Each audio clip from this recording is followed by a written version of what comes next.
Seja bem-vindo ao Direito 4.0. Eu sou Gustavo Miranda e neste podcast converso com as pessoas que estão transformando o direito por meio da inovação, criatividade e tecnologia. Um dos assuntos mais comentados do momento é o metaverso, um universo virtual onde as pessoas interagem entre si por meio de avatares digitais. Não há dúvidas de que esse universo vai mudar o futuro das relações humanas, de consumo e de trabalho. Para o direito, não vai ser diferente. Com a chegada da chamada Web 3.0, escritórios, departamentos jurídicos e órgãos públicos podem encontrar uma nova forma de se conectar e de se relacionar com seus clientes. Porém, a criação de uma realidade paralela e online não traz somente oportunidades no âmbito jurídico, mas também riscos e incertezas. E para entendermos um pouco sobre o impacto do metaverso no direito, nós conversamos com Bruno Feigenson. Ele é doutor e mestre em Direito pela UERJ, sócio do Lima Feigenson Advogados, CEO do Sem Processo, fundador e membro do Conselho de Administração da AB2L, CEO da Future Law, fundador da Life Aceleradora, chairman da Dados Legais e da Lawgile, além de ser professor universitário, palestrante e autor de diversos livros e artigos especializados na temática Direito, Inovação e Novas Tecnologias. Vamos nessa?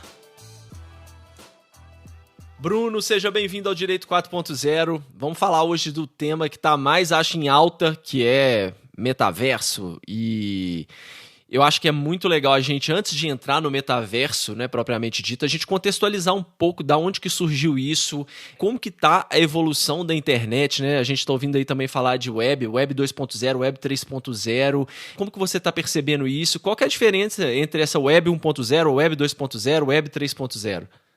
Legal, Gustavão. Primeiro prazer aqui estar com você, cara. Melhor audiência, mais qualificada aí do mundo jurídico e sempre um prazer falar de metaverso aí, o buzzword da vez. Cara, para entender o metaverso é super importante, como você bem falou aí, cara, entender esses momentos, né? O que é Web 1.0, 2.0? A gente, Direito 4.0, tem muito número aí nessa jornada, mas para a gente dar uma contextualizada.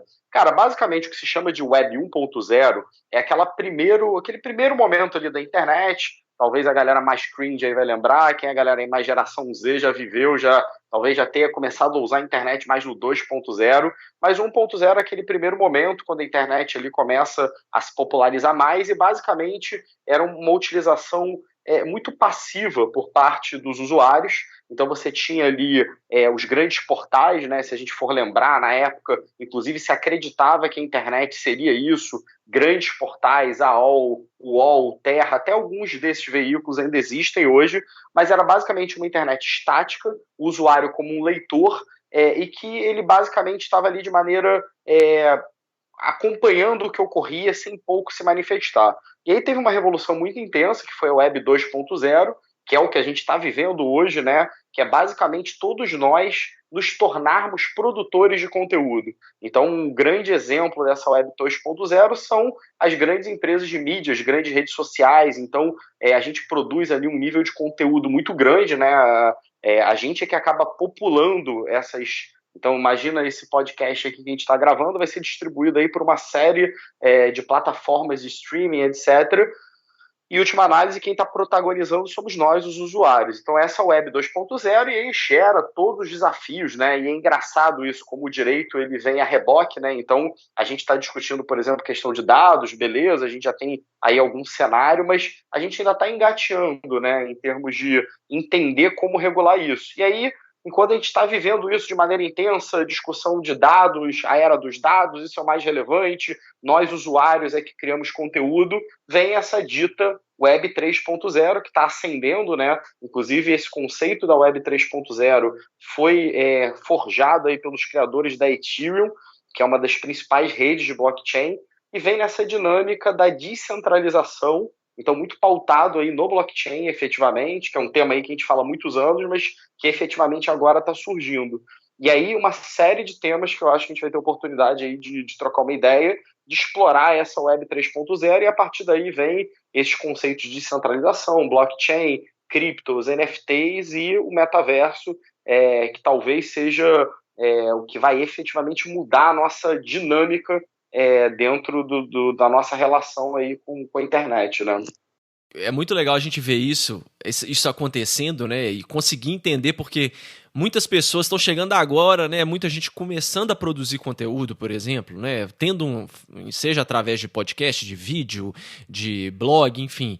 E a gente viu lá, você muito bem falou, a Web 1.0 era como se fosse basicamente a digitalização do nosso mundo físico só, né? Continuava estático lá, não tinha muito como interagir e era aquilo ali.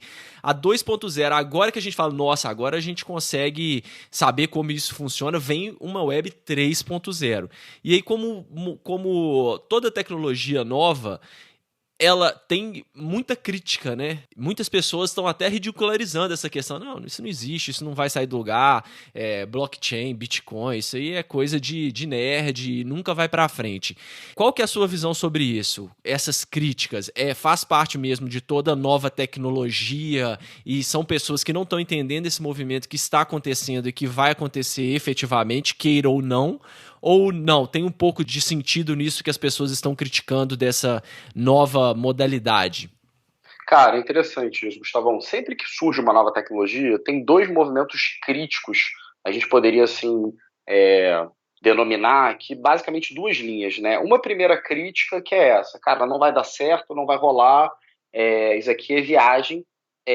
Isso aconteceu em todos os fenômenos, né? Assim, volta e meia a gente vê aí circulando como...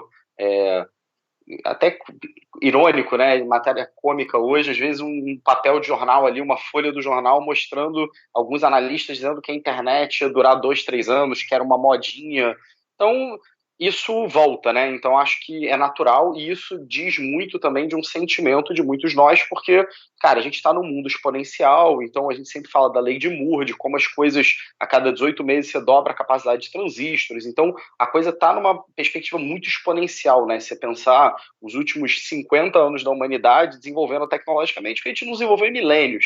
Então, isso é típico da pós-modernidade, né? Eu gosto muito ali do Bauman e da visão dele. Ele parou, né, em determinado momento de usar a expressão pós-moderna e usou líquida porque as pessoas tinham uma interpretação de que ele era favorável à pós-modernidade, mas ele só analisava o fenômeno. Então, a gente está no mundo pós-moderno e a visão do Bauman é isso, né? Tudo foi feito para ser destruído e é muito difícil as pessoas lidarem com isso na cabeça. Então, existe natural um fenômeno de, cara, isso não vai dar certo, o que, na verdade, é muito mais um desejo.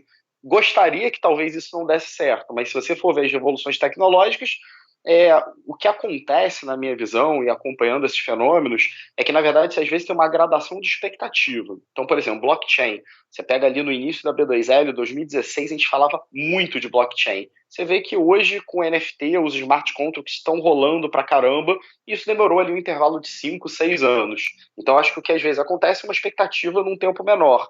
O que as pessoas denominam de bolha da internet, que foi ali no ano de 99, 2000, que você tinha uma sede por empresas de tecnologia e você acabou destruindo o valor de empresas listadas na bolsa, é porque você tinha uma expectativa num prazo muito menor. Então você achava que o e-commerce ia virar no intervalo de 3 anos, mas passado 20 anos, um pouco mais de 20 anos, você vê que as coisas ocorreram. Então esse é um primeiro movimento crítico.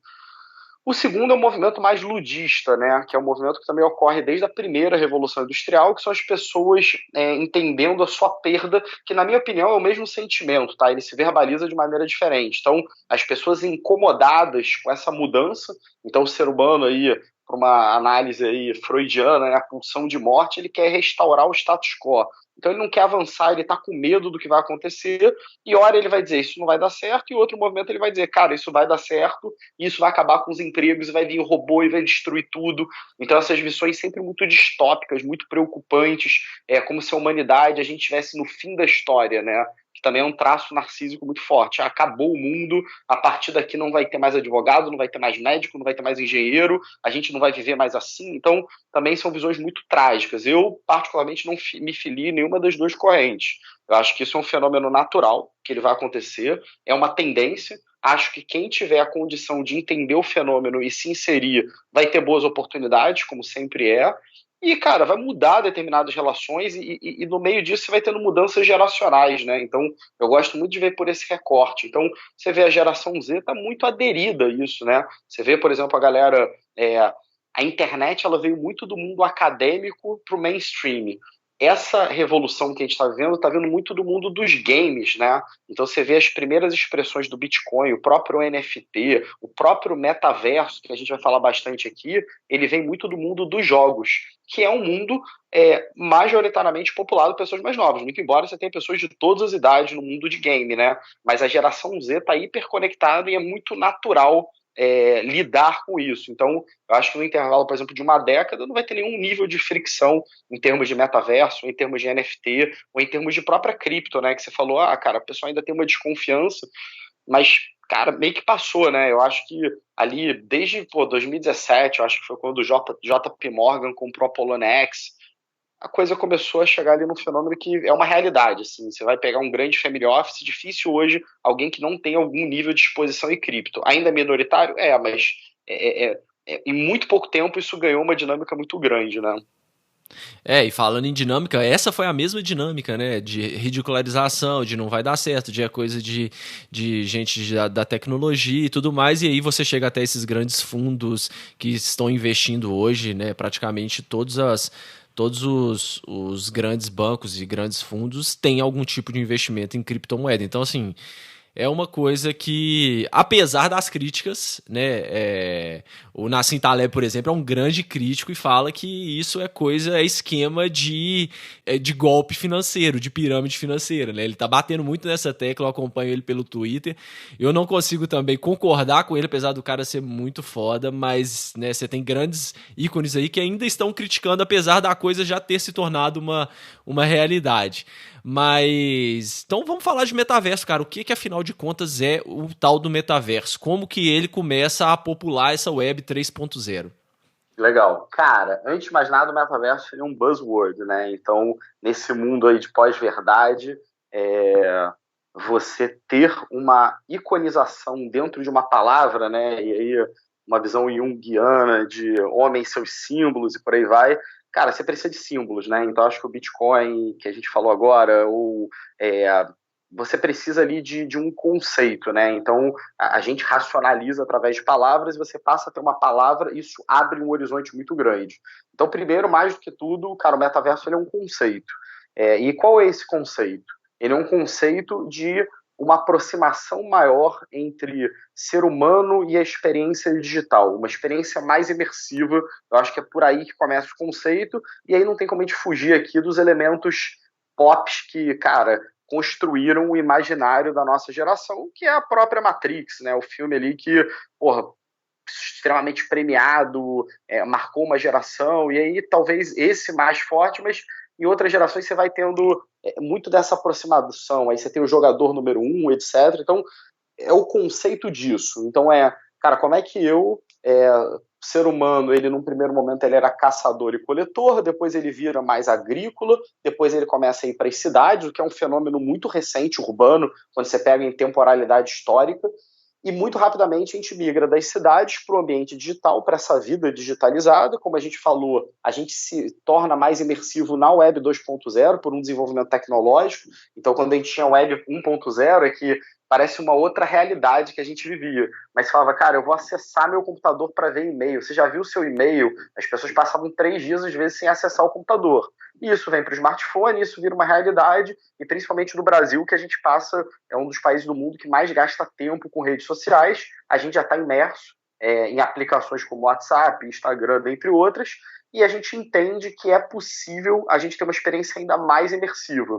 E aí, mais imersivo em vários sentidos, né? O que vem de primeira percepção nossa é a percepção ali de uma realidade inserida com aquele óculos 3D, então as experiências ali muito a partir da visão, mas o que a gente vê quando a gente começa a aprofundar nos estudos de metaverso, o que está sendo feito, você vai tendo todo tipo de utilização de hardwares para que, em última análise, todos os teus sentidos estejam mais conectados com essa experiência digital. Então, você vê ali a tentativa de criar impressoras com gosto, então que você passa a língua ali num dispositivo e você sente um determinado gosto, a luva que te dá uma densidade, e na medida em que você está inserido naquela realidade mais imersiva, você consegue sentir o peso de um objeto, porque o ser humano é isso, né? Na verdade, o nosso cérebro ele trabalha através dos inputs de todos os nossos sentidos, e na medida em que eu vou criando mecanismos para que esses sentidos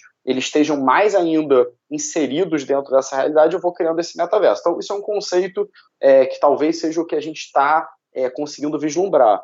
E aí, por que isso virou esse tema tão forte? Porque você tem a maior empresa de comunicação do mundo, que é o Facebook, né, que se chamava Facebook, que fez essa imersão para o Meta, e embora tenham críticas, e a minha perspectiva aqui não é analisar de uma forma ou de outra, mas é um movimento que não é de hoje. Então você pega a aquisição da Oculus, né, que é essa empresa de hardware focada nessa experiência visual, o Facebook comprou pelo menos há 5 anos atrás e está investindo muito. E além disso, você tem toda essa comunidade cripto, e aí não tem como a gente desconectar do movimento cripto de maneira geral, porque, em última análise, é difícil conceituar, e o episódio aqui a gente não vai falar muito só de cripto de maneira específica, mas você tanto tem, por exemplo, a questão da substituição da moeda fiduciária, do dólar, pela perspectiva da cripto, mas a cripto também é um primeiro elemento dessa nova realidade, porque todas as relações nesse universo tendem a ocorrer através também de criptos. Então, o metaverso é isso, uma experiência mais imersiva, e isso não é tão novo, né? Se você for pensar, embora não tivesse esse nome, o que seria o exemplo pré-histórico disso?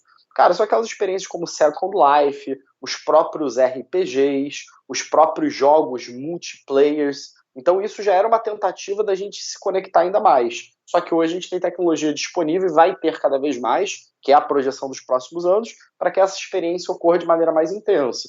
E aí, na minha opinião, fenômenos como a pandemia, o afastamento social, acelerado ainda mais esse movimento, porque a gente entendeu que a realidade que a gente está inserido diante do número de pessoas que vivem nesse planeta e os riscos decorrentes de saúde nos impõem a viver cada vez mais conectados, e é interessante que a gente tenha uma experiência mais intensa nesse sentido. Legal. E aí, tirando essa questão, né, de ser uma experiência mais imersiva e tudo mais, como que vai funcionar o acesso a esse mundo? Porque a gente está falando de metaverso hoje de uma forma muito... Não sei se é dispersa a melhor palavra, mas assim, são várias experiências que você está tendo ainda nessa web 2.0, né, começando aí para a web 3.0, mas de forma ainda muito dispersa, né? Por exemplo, eu vou entrar aqui no mundo virtual, que é o que a gente viu, por exemplo, com a experiência do Walmart, né, que você pode entrar lá no Walmart, no metaverso, né? Óbvio, foi uma demonstração, e fazer compras no supermercado como se você estivesse lá dentro do supermercado. Óbvio, a tecnologia ainda está muito no começo, é uma coisa que não é ainda tão realista, mas já é desenvolvida a ponto da gente ficar um pouco chocado de como que a coisa está funcionando. Como que vai ser o acesso a isso hoje? Questão prática, né? Hoje, o que a gente já tem de metaverso, o que a gente já pode experienciar mesmo de cenários e de coisas que estão acontecendo? Cara, muito legal. E é interessante, quando a gente comprou o fenômeno, é isso mesmo que você falou. As coisas é o conceito ali do MVP, né? É o celular Nokia tijolão, e você olhar para aquele celular e falar, cara, um dia esse celular aqui vai ser um smartphone, vai ter um monte de aplicativo, e eu vou passar uma parte substancial dos meus dias com esse celular. Cara, e foi até legal você ter tocado nisso, porque assim, eu lembro direitinho na época em que foi lançado o iPhone, né? E eu sou muito 2007. Um early adopter. A primeira versão foi 2007. Exatamente. Aí foi só esperar chegar aqui no Brasil. Lembro ainda que tive que fazer uma hackeada no telefone para ele funcionar aqui e tal, porque eu queria muito ter o iPhone. E assim, as pessoas mais próximas não conseguiam entender o que eu faria com aquele telefone, né? E antes, é lógico, né? Era muito restrito a usabilidade, o que se poderia fazer, mas eu falava assim, olha aqui, olha pra você consegue ver as cotações da bolsa no telefone e tal, mas as pessoas, mas e aí, que mais? Assim, era muito limitado, elas não conseguiam entender o potencial disso. Você baixa um aplicativo aqui, tá, mas você vai olhar seu e-mail no celular, mas e aí? que mais que você consegue? Assim, achavam que era uma coisa, não conseguiam ver o potencial e como isso ia alterar até o nosso comportamento, né? Então eu faço muito esse paralelo, porque é isso que você falou, quando você tá com uma coisa na mão, que você tá vendo que vai acontecer e o potencial que aquilo tem, e as pessoas não conseguem enxergar, porque ou elas não veem como que vai ser o futuro, ou elas não conseguem ver o comportamento delas atual no que aquilo vai interferir, né?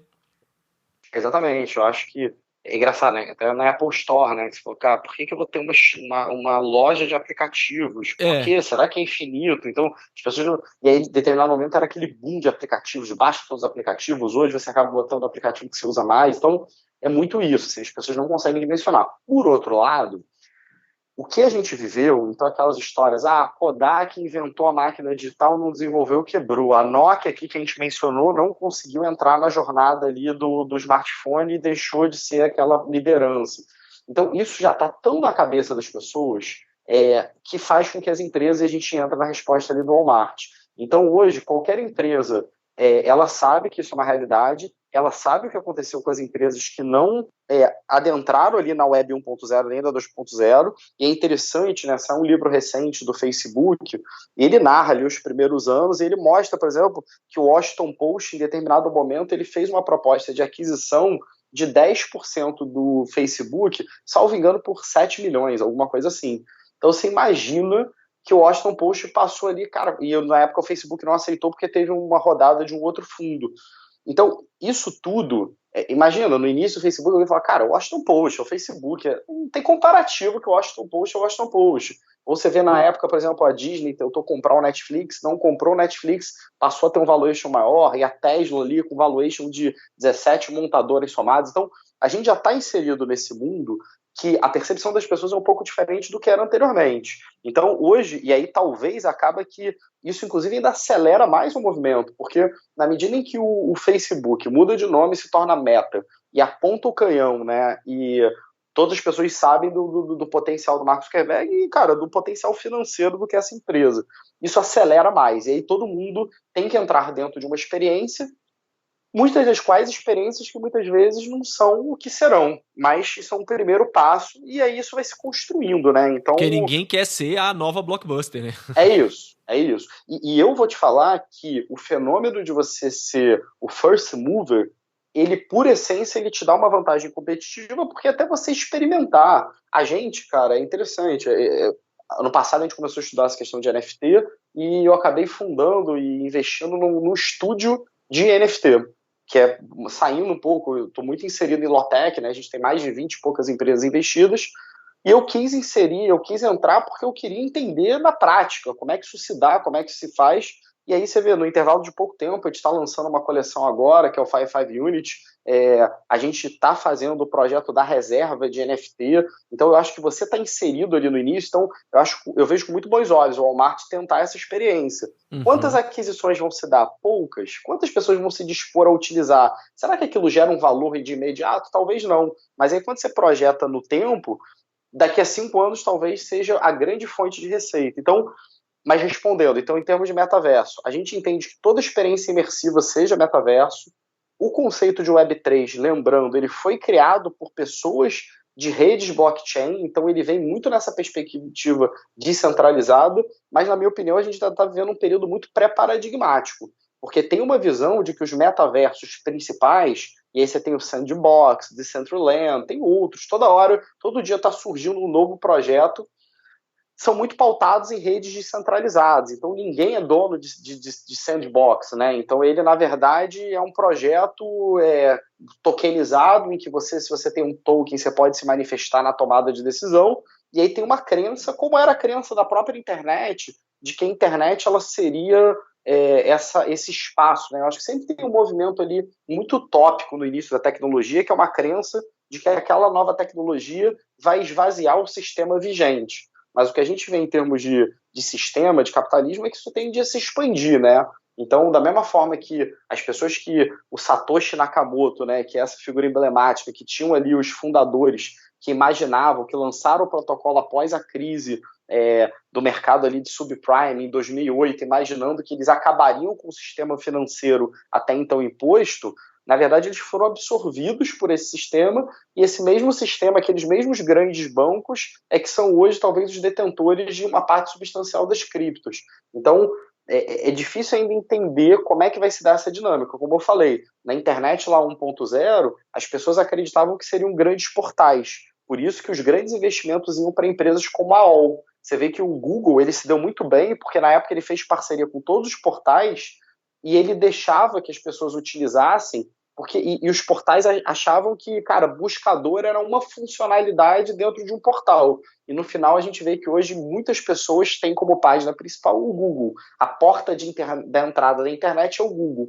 Então acho que está muito cedo para a gente entender. Certamente não vai ser um único metaverso, certamente vão ser vários, certamente eles vão se interconectar. Será que eles vão ser privados? Então você vai ter um shopping ali, você vai ter um Walmart sendo o seu metaverso, ou será que o metaverso vai estar inserido? Então, por exemplo, a gente tem uma experiência no Brasil hoje, e aí também tem uma discussão se isso é metaverso ou não, que se chama Cidade Alta, né? Que é um projeto dentro ali do GTA, de uma empresa privada, então não tem nada a ver com blockchain, ele basicamente é uma experiência de game, e o iFood foi lá e fez uma parceria. Então, a pessoa está vivenciando aquela experiência mais imersiva, ela pode pedir o iFood de dentro do ambiente digital e recebe no mundo físico. Então, isso começa a dar umas noções do que a gente vai começar a enxergar daqui para frente. Esse mundo híbrido, né, que a gente estava até falando antes de começar a gravação, né, a gente aprender a mesclar o virtual com o físico e, enfim, são coisas que, são essas aplicações que a gente ainda não consegue entender a potência do que isso pode virar, mas que certamente é um caminho sem volta. Agora, fazendo um pouquinho do papel do advogado do diabo aqui. Querendo ou não, óbvio, pelo tamanho do Facebook, que agora, né, Meta até se apropriou aí do termo para ficar realmente, né, ser a referência maior aí nesse mundo. Seria isso uma coincidência? Como que você vê essa situação de que o Facebook se posicionando, né, reposicionando como Meta, teve aí esses números recentes que foi, pela primeira vez na história, ele teve uma perda de usuários diários e perdeu aí quase, acho que 200 bilhões de dólares em valor de mercado. E coincidentemente ou não, essa questão do metaverso ganhou uma exposição gigantesca e está todo mundo falando sobre isso. Como que você enxerga o papel do Facebook nessa movimentação toda do mundo ao redor do metaverso? Você acha que está realmente direcionado ou foi só uma coincidência mesmo? Cara, eu tenho a percepção e a partir de análise, né, assim, nenhum nível de informação insider, mas muito, assim, minha compreensão a partir do que eu analiso e que eu vou lendo. Eu acho que isso era uma visão anterior, bem anterior. Se você pega hoje, se joga lá no YouTube vídeos do Mark Zuckerberg, tem vídeos de 2016 ele usando óculos, foi a primeira conferência que ele apresentou e que ele mostrava ele entrando na casa dele com um avatar e ele interagindo com a esposa dele. Então, não me parece, não tem essa percepção. Acho que tem uma discussão hoje muito grande. Você tem a ascensão do TikTok, que é a primeira empresa de origem chinesa, né, que está tendo realmente um impacto muito grande no Ocidente. Então, isso não ocorria. Você teve... isso é uma particularidade. Então, o Facebook... ele teve aquisições importantes, né? Ele comprou o WhatsApp, depois ele adquiriu o Instagram, ele não conseguiu comprar o Snapchat, mas ele acabou transformando muito produto e acabou ganhando mercado. Então hoje você tem uma disputa que é um pouco diferente em termos, digamos assim, geopolíticos, né? Porque é uma empresa de origem chinesa, e aí entra também nessa discussão mais ampla geopolítica, que eu não sou a melhor pessoa para falar, mas o fator da perda de usuários decorre muito disso.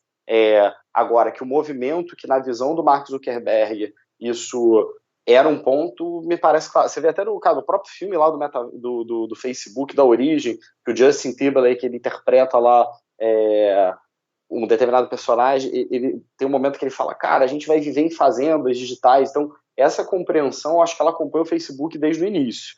Então, o Facebook sempre se entendeu como o Mark, a mãe dele, salvo engano, é psicanalista ou psicólogo, ele sempre estudou muito experiência ali humanas, então isso está muito no DNA do que o Facebook se propõe a ser, e a tecnologia veio acompanhando. Então, essa perspectiva de realidade aumentada, realidade virtual, isso começou a se desenvolver de maneira mais forte nos últimos anos. Então, eu não acho que seja um movimento, eu não interpreto dessa forma, casuísta, assim, ele está fazendo isso com uma bomba de fumaça ali para tirar a atenção.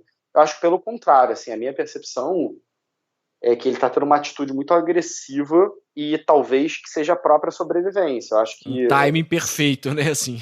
ele tá fazendo o que talvez o CEO ali da Kodak ou da Nokia não fizeram, que é o Isso. cara falar, cara, eu vou destruir mesmo o meu Uhum. mercado de películas físicas, porque eu acredito que o mundo vai ser de máquinas digitais. Então, acho que o Marx, ele é e até pela estrutura, né, da empresa, né, ele sempre teve um controle ali decisório muito grande, foi uma modelagem, que até acabou de servindo muito de inspiração para a mudança de lei de SA no Brasil, de você ter um minoritário ali tendo controle, ainda que não tenha a maioria das ações votantes. Então, aquela super, né, a super ordinária ali, a super possibilidade de voto. Então, ele é um cara que tem um poder muito grande, que as pessoas confiam muito no mercado, e ele vai tomando decisão, que também é uma coisa muito diferente do capitalismo que a gente vivia, né? Você pega a carta ali do Jeff Bezos no IPO da Amazon, ele fala, olha, eu sempre vou tomar decisões a longo prazo. Se você quiser comprar uma ação da Amazon, é por aí. Nem adianta me shortear, que eu não vou tomar decisões a partir de uma visão de curto prazo. Então, é um mundo, uma dinâmica diferente, assim. Mas eu particularmente acho que, obviamente, o movimento do Facebook, pela dimensão dele, hoje Meta, fazendo esse movimento, ele acelerou muito do que estava por vir. E aí, quando você vê, quase virou uma profecia quase autorrealizável, né? Antigamente você tinha aquela expressão too big to fail, né? Que eu não sei se ela se aplica hoje ao mundo, principalmente tão líquido como a gente vive, mas quando você tem uma empresa tão grande nessa dimensão, que movimenta tanto, falando, olha, o caminho é para lá, ela gera uma profecia autorrealizável, porque Aham. tanta gente olha que o cara acaba acontecendo em decorrência do cara ter realmente falado que iria para lá, né? Então isso ocorre. Não, legal demais, muito bom. E aí, vamos falar então para o direito. Quais são os impactos do metaverso para o direito? O que que você já está vendo que está acontecendo? Já tem gente aí atuando no metaverso. O que que você está percebendo aí? Você que está sempre à frente das inovações, né, pelo fato de estar aí investindo em várias law techs, legal techs, e como que você está percebendo isso? Cara, muito legal isso. Assim, eu sempre fui meio crítico àquela expressão do direito digital, né? Eu acho que o direito digital ele era uma boa expressão num período Uhum. pré-exponencialidade, pré-inserção da realidade exponencial, porque eu já tinha essa percepção de que, cara, o que não é digital hoje, então, assim, qual área do direito que não acha uma interface com o mundo digital? E aí, trazendo isso, e isso é uma realidade hoje, você vê que, é, assim, profissionais que não têm nada em teoria com tecnologia acabam se inserindo na tecnologia, desde uma lei Carolina Dickmann a, sei lá, então, assim, desde o crime que acontece de maneira digital, as vivências, as experiências, tudo se decorre do mundo digital. E aí, quando a gente vai para o metaverso, a minha percepção é a mesma. Eu acho que quanto mais a gente vivenciar esse ambiente, mais questões jurídicas vão surgir. Hoje, ainda tem muitas que. A gente está começando a viver as primeiras discussões decorrentes disso. Então, eu lembro, por exemplo, quando eu fiz aula do Carlos Afonso lá no doutorado da UERJ, que na época se discutia a criptografia do WhatsApp e a possibilidade do judiciário exigir a quebra. Na época tinham até alguns magistrados na sala, e foi uma discussão, pô, eu quebro a criptografia, mas se eu quebrar a criptografia, eu estou quebrando a tecnologia em si, a propriedade intelectual, aquilo vai tirar o valor da empresa. Cara, isso parece discussão de criança hoje, quando você entra nesse mundo descentralizado. Então, tem algumas coisas que me chamam muita atenção. A gente fez um curso na Future Law sobre metaverso, a gente chamou de MetaLaw e NFT, e, cara, a gente teve a oportunidade de varrer ali várias áreas, e a gente pode ir abrindo algumas delas aqui e tentando trazer algumas provocações. Mas eu acho que tem uma provocação que, para mim, é muito inquietante nessa descentralização, que é basicamente, talvez, a morte, entre aspas, da ficção jurídica da pessoa jurídica. O que eu quero dizer com isso? Quem é o dono do Bitcoin? Absolutamente ninguém. É descentralizado. Então, para fins de direito, né, o que a gente busca ali é polo ativo, polo passivo, para quem que eu endereço a demanda? Para quem que eu exijo, né? Então, essa discussão hoje, por exemplo, você pega a lei de dados, e aí, principalmente algumas pessoas que têm uma visão, às vezes, mais crítica, né, em relação a determinadas empresas. Então, cara, processa aquela empresa, o Ministério Público vem, e quando a gente entra nesse ambiente tão descentralizado, de quem é? Como é que você faz o enforcement disso? Como é que se dão as relações? Hoje eu postei no Instagram um tweet de uma determinada pessoa que ele falou que ele alugou um imóvel para uma determinada inquilina, um inquilino no metaverso, que isso já vem ocorrendo, já tem essas experiências, e a pessoa não pagou e ela descredenciou o wallet dela que estava de pagamento. Alugou um imóvel real ou um imóvel no metaverso? Metaverso. Beleza. Uhum. Como é que eu despejo um avatar da minha propriedade imobiliária digital? Então, casos que estão acontecendo. E aí, esse ponto também dessa despersonificação, né? Cara, para mim, nesses projetos de NFT é um negócio incrível, assim. Eles ocorrem, as comunidades se formam no Discord, né? Que é aquele aplicativo, e você não sabe quem está ali do outro lado. Você não sabe quem é a pessoa, se é uma pessoa, como é que ela é, se é um bot. E aí, essas relações vão ocorrer muito no metaverso. E é isso, você tem no final ali uma wallet, né? Você tem uma numeração que muitas vezes não está correlacionada a uma pessoa física. Então, eu acho que isso para o direito é muito frustrante. A gente vai ter que redesenhar efetivamente. É uma nova teoria do direito. Quando eu fiz o doutorado, cara, minha tese foi sobre sandbox, como regular a inovação. Então, na minha visão, aquela tridimensionalidade fato, valor e norma, ela virou a unidimensionalidade, né? Tudo ocorre ao mesmo tempo. Então, eu não tenho tempo de analisar o fato e criar uma norma. É tão rápido que as coisas estão aceleradas. E quando eu vejo o metaverso, eu acho que é uma nova teoria. É uma nova teoria.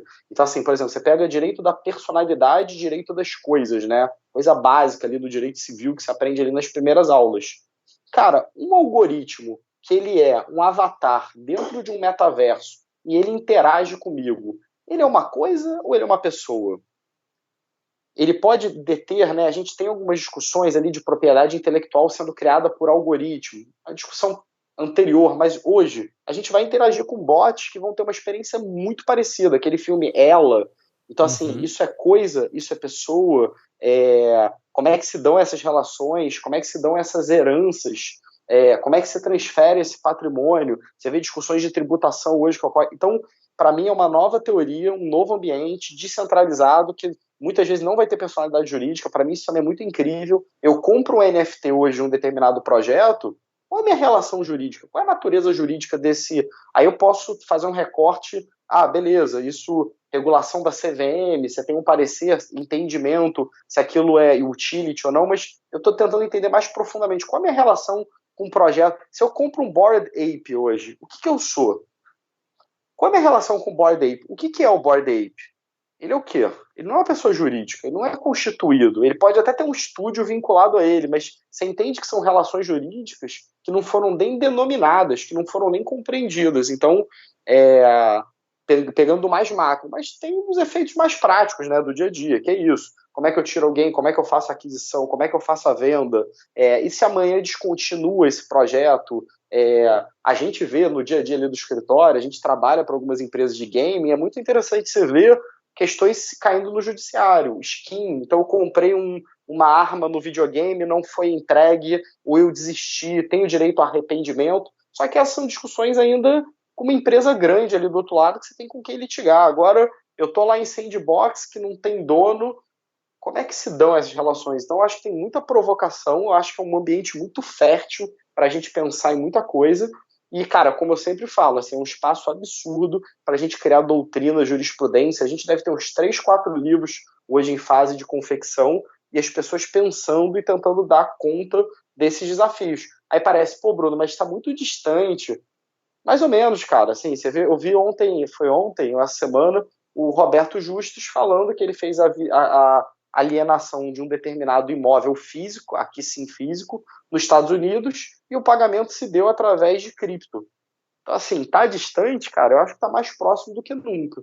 Então, quanto mais a gente vive nesses ambientes, mais questões surgem, e majoritariamente, e aí entra dentro da questão do direito internacional, né? Então, foro, é uma discussão que já havia anterior, né? O Marco Civil da internet dá conta em algum nível, mas tem muita discussão, assim, é impressionante como você vai abrindo ali a caixa de Pandora e, assim, é meio que infinito as questões jurídicas. Então, acho que é uma super área e é o interessante, né? Eu volto ao aspecto geracional. Geração Z muito mais capaz de dar conta disso, porque talvez as gerações, nós aqui, que já somos cringe mais velho, a gente às vezes nem entende o fenômeno, então a gente vai ter dificuldade de dar conta de resultado jurídico, porque a gente nem consegue compreender como essas relações se dão nesse novo mundo, né?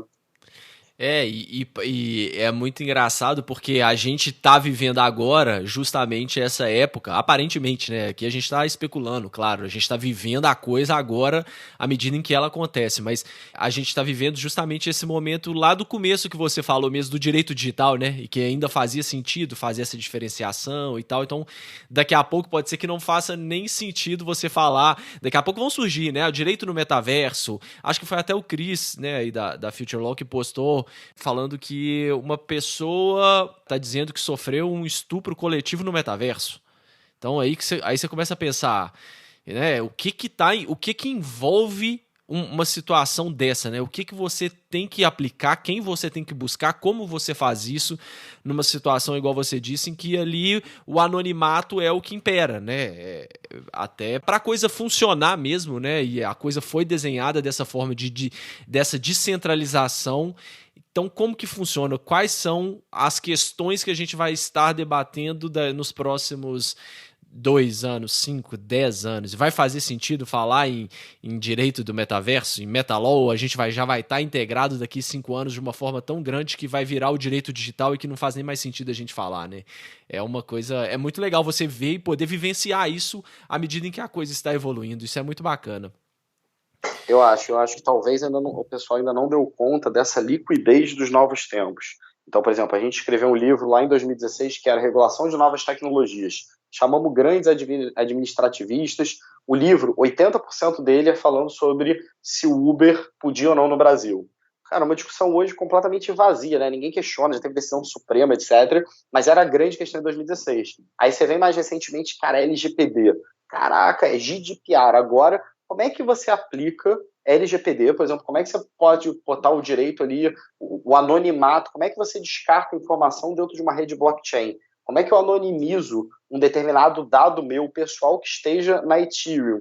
Então você vai vendo que coisas que eram modernas há 2 anos atrás, hoje são incompatíveis. São É piadas. piadas, é isso, é isso, é isso. E aí você tem um monte de empresa que ainda não se aplicou. E aí essa dimensão de Web 1, 2, 3, as coisas vão acontecendo, né? Ainda tá passando lá o Jornal Nacional com William Bonner, tem gente ouvindo rádio, sei lá, CBN, e gente que só ouve podcast.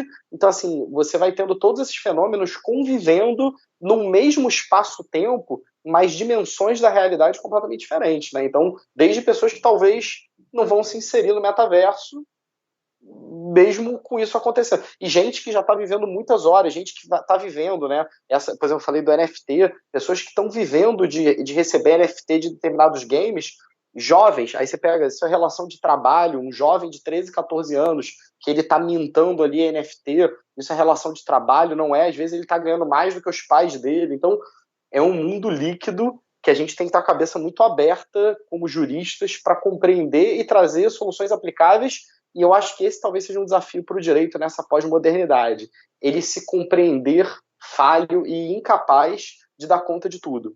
Porque no final é isso, você vai ter uma ação judicial discutindo hoje, passou 2 anos, o mundo mudou, a ação continuou, então você não vai resolver os problemas. O direito ele vai tentar refrigerar as relações sociais numa realidade muito mais em ebulição. Então, é uma complexidade, mas é uma oportunidade única. Assim, eu acho que deve ser um dos períodos mais legais de ser advogado na história, assim, pelo menos eu imagino. Ah, com certeza. E aproveitando esse gancho seu, falando de mercado jurídico agora, o que você já parou para pensar sobre como é que os escritórios vão se posicionar nisso, como é que a Future Law vai se posicionar nisso? A gente vai ter uma Future Law lá no metaverso, que a gente vai frequentar os cursos e vai ter o coffee break lá e vai todo mundo socializar. O que você já está pensando sobre essa nova realidade, efetivamente com relação ao mercado mesmo, jurídico? Cara, eu acho, na minha opinião, não tenho dúvida que o caminho é esse, 100%, e as relações passam a se dar. A gente está pensando num projeto agora de NFT para advogados, que eu não vou dar muito spoiler, não, que tem muito disso. Vai ser tão trivial vivenciar no ambiente do metaverso ou nessa Web3, como é trivial hoje ter um website. Então, assim, você não vai ter nada de novo nisso e as experiências vão se dar cada vez mais nesse ambiente. E o que a gente vem tentando fazer é, cara, tentar da melhor forma possível e ser os first movers mesmo. Então a gente, por exemplo, na Future Law, você perguntou, a gente fez o curso de metaverso NFT, botou a cara a tapa, correu o mercado para trazer as melhores pessoas, as melhores discussões, mas é um curso ainda muito de dúvidas. Daqui a um ano ele vai ser mais de respostas. Então a gente tem essa visão de ser o primeiro ali, de conseguir fazer, e da mesma forma, a gente implementou na UOL lá a experiência da gente viver ali dentro de um metaverso com experiências imersivas muito menores.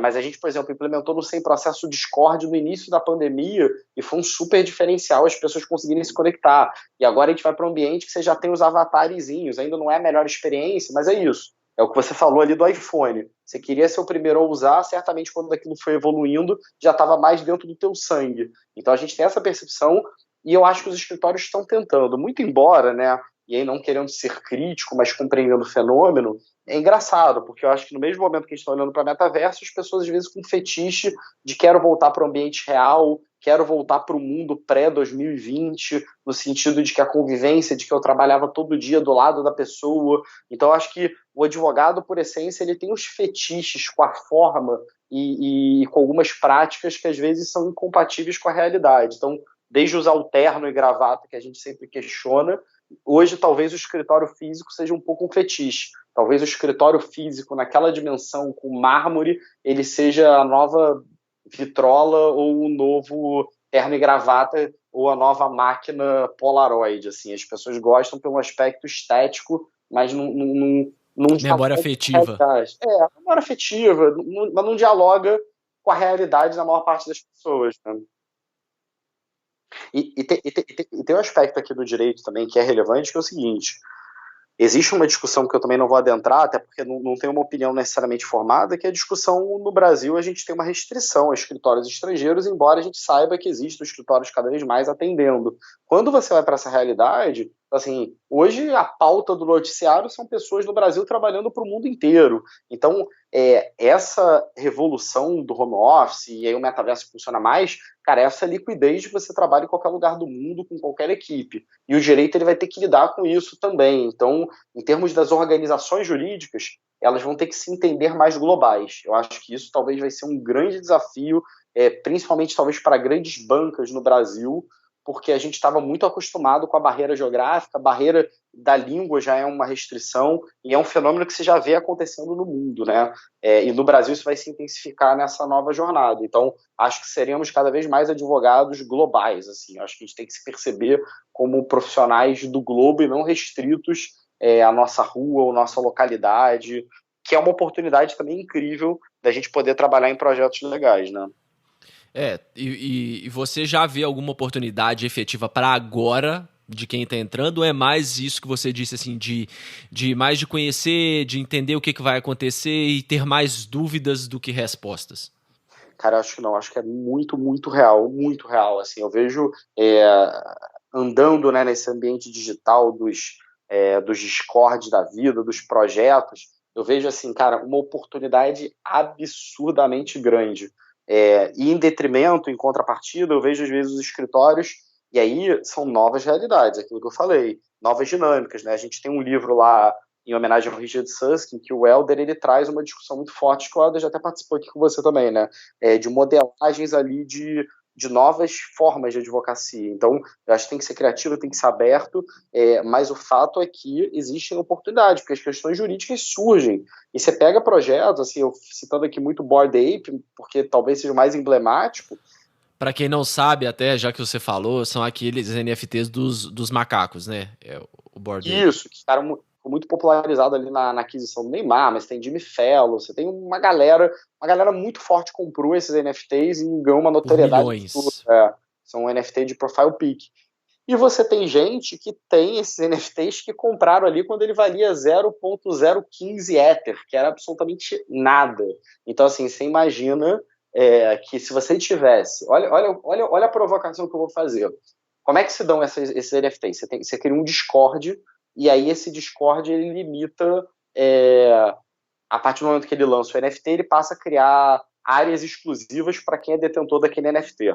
Imagina que você fosse um advogado mais inteirado e você comprou um Bored Ape. Além de você ficar milionário somente com essa aquisição, imagina o grau de exclusividade. Imagina que agora tem os famosos, então você já teria a potencialidade ali de conviver com o Neymar e numa festa exclusiva com ele como Jimmy Fellow, então poder capitanear e ser. E aí, olha como você está sendo parte de um clube exclusivo que você já dialoga com o teu cliente. Além disso, existem muitos anônimos que compraram que se tornaram milionários. Imagina quem comprou 2, 3 Bored Ape, passou a ter uma exposição patrimonial, às vezes, de 10 milhões, 15 milhões. Essa pessoa, em algum momento, ela vai liquidar, ela vai fazer outras operações. Olha o potencial cliente que está ali na tua mão. Agora, não é tão óbvio, né? Mas olha a oportunidade que se tem. Então, assim, você como advogado, talvez em início de carreira, você poderia... Porque no final, a advocacia e clientela está muito ligado a tuas conexões, né? Na minha opinião, o advogado ele tem 2 ativos, né? A competência técnica e a capacidade de network relacional.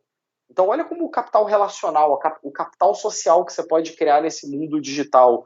Eu estava vendo recentemente uma comparativa das TikTokers e os grandes CEOs e CEOs do mundo. Você vê que tem TikTok hoje que ganha mais do que uma CEO ou um CEO de uma grande empresa. Então, para mim, isso se chama oportunidade. E oportunidade, muitas vezes, para gente nova, né? É difícil você imaginar ali um cabeça branca ali de um escritório que ele vai conseguir interagir com essa realidade, mas você tem muita possibilidade para quem está mais novo, com gás, de se conectar e achar meios e achar áreas do direito. Então, assim, eu me torno especialista em NFT e, cara, isso tem um puta mercado. As pessoas estão pagando caro para entenderem determinadas questões jurídicas. Então, eu acho que são nichos dos nichos. Então, eu sou muito entusiasta. Assim, eu acho que, para quem está ligado, tem um mundo aí, tem um mundo. Você falando de NFT, o que você, né, agora criou aí também um estúdio de NFTs. O que além de tudo isso que você já falou, qual que é a sua perspectiva? E já vi até uma reportagem, não sei se foi você mesmo que postou, se eu vi na Veja, falando que já é um dos maiores estúdios do Brasil de NFT. Tô certo ou inventei esse dado? Não, exatamente, cara, e eu me orgulho, cara, eu fico muito feliz disso, por conta, quem está liderando foi o Caio, né, que é o nosso CEO, que é um cara que a gente tinha criado 2 empresas, trabalhou com a gente também na Field, um cara brilhante, assim, muito fora do comum, e, cara, e foi muito isso, assim, hoje a gente tá com os maiores projetos do Brasil e eu tô, assim, muito comprado, assim, depois que eu comecei a estudar, vivenciar e conversar e trabalhar com isso, para mim é isso, é uma nova dimensão, assim, eu me sinto ali, talvez, no Vale do Silício, na década de 90. Porque, cara, é incrível as oportunidades e como as coisas se dão e a aceleração das coisas, a velocidade. E eu, particularmente, eu adoro essa dinâmica mais veloz, né? Eu vim originalmente do direito minerário, da mineração e infraestrutura, fui para a tecnologia, que é uma dinâmica completamente mais célere, que você, cara, tem que fazer uma aquisição de uma empresa em 15 dias. E agora, no NFT, eu vejo isso ainda mais acelerado, assim, parece que nem o WhatsApp, né? Você fala assim, cara, o mundo ficou rápido por causa do WhatsApp. Aí vai lá e bota velocidade 2 vezes. Daqui a pouco a galera tá botando 4 vezes, 8 vezes. Você fala, cara, como é que eu tô conseguindo compreender isso, né? Então é impressionante a plasticidade do cérebro para... Então eu tô muito comprado com NFT e eu tô, assim extremamente entusiasmado com o que eu tô vendo, com os resultados, como as coisas se dão. Só para dar talvez ilustrar isso. Um dos projetos lá do estúdio é o que eu falei, a gente está fazendo projetos com grandes marcas, então vai sair o da reserva agora, no início desse mês agora. Uma curiosidade, para você ver que eu acompanho suas redes sociais, que você está, inclusive, muito ativa agora de uns 3 meses, talvez, para cá, você está postando aí diariamente e tal. Lá no começo, você postou alguma coisa cutucando a reserva, não sei o quê, de roupa para advogado e, enfim, a reserva tem que dar um jeito nisso, porque a gente ainda não sabe muito bem como se vestir nesse mundo híbrido que a gente está tendo, né? Ninguém quer nem o terno e gravata, mas também você não quer ser só o cara da calça jeans e blusa polo. Isso teve uma origem aí nessa cutucada ou é uma parceria que você já tem com o pessoal da reserva há mais tempo e aí de conversas foi gerando essa oportunidade? Cara, eu acho que isso é o conceito ali junguiano da sincronicidade, assim, dos elementos que... Cara, na verdade foi o seguinte, assim, eu acho que eu não usava o Instagram antes da pandemia, tá? Eu sempre fui muito heavy user de LinkedIn, porque foi por onde eu comecei a lastrar, consegui abrir essa comunicação muito na época do início sem processo, a B2L, criei o Instagram muito mais recentemente, no início ali da pandemia, fiz umas lives ali totalmente descontraídas e comecei a gostar e usava pouco. E a reserva sempre tive uma admiração, admiro muito lá os fundadores, a forma como eles fazem, acho que é uma marca muito dinâmica, no Rio de Janeiro tem uma força muito grande, teve esse episódio mais recente, que também, eu confesso que eu acompanhei muito de longe, como eu admiro determinadas marcas, por exemplo, a Magazine Luiza com a Luiza Trajano, acho que a gente está muito no mundo das marcas, também a Luiza Trajano teve discussão mais recentemente, então todas as pessoas que têm uma figura muito exposta, elas acabam que em algum determinado momento, alguma visão, então, não quero adentrar, mas a gente teve sempre foi uma marca muito inovadora, muito dinâmica, e eu estava ali muito, eu tive um período antes de entrar nesse momento de metaverso e NFT, de uma tentativa de compreensão, assim, a minha visão cara, se eu não estou inovando, se eu não estou tomando risco, provavelmente eu já estou ficando ultrapassado. Então, cara, como a gente sempre puxou muito o movimento da inovação, eu até internamente eu sou um dos maiores provocadores da gente não se estabelecer. Então, para mim, essa visão, cara, eu tenho que destruir e reconstruir antes que alguém o faça.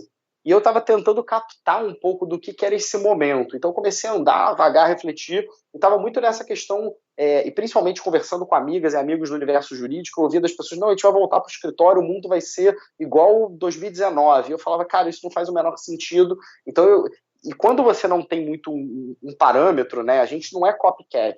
A gente tem algumas influências exteriores, o Richard Suss, que é certamente um parâmetro ali para a gente teórico, mas a gente busca construir, a gente quer ser a vanguarda mesmo. Então, eu estava tentando buscar o que tinha. Comecei a conversar com muita gente da geração Z, comecei a me envolver em determinados projetos um pouco diferentes para dar uma reconectada no mundo, assim, no futuro.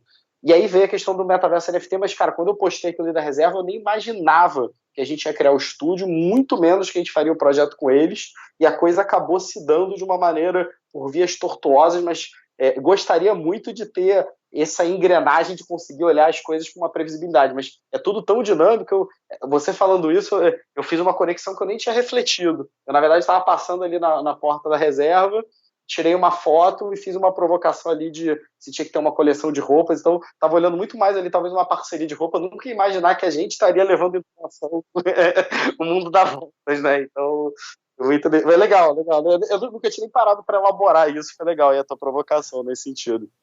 Mas é legal a gente ver isso, né? Que a gente começa. Quem tá nesse front, realmente você tem que atirar pra tudo que é lado, experimentar todas as coisas, que essa coisa é bem MVP mesmo, né? Bem de startup.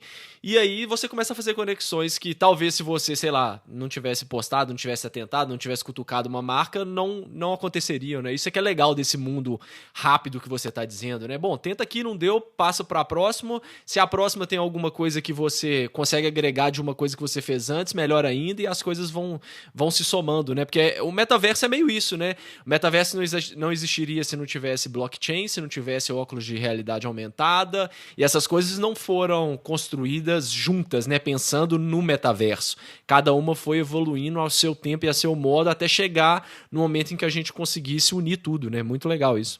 É muito mais caótico do que talvez a gente gostaria, né? Não é essa linha reta, né? Exatamente. Não é. Bruno, pra gente já ir caminhando aqui pro final do episódio, gostei demais. Eu vou te fazer umas perguntas bem rápidas.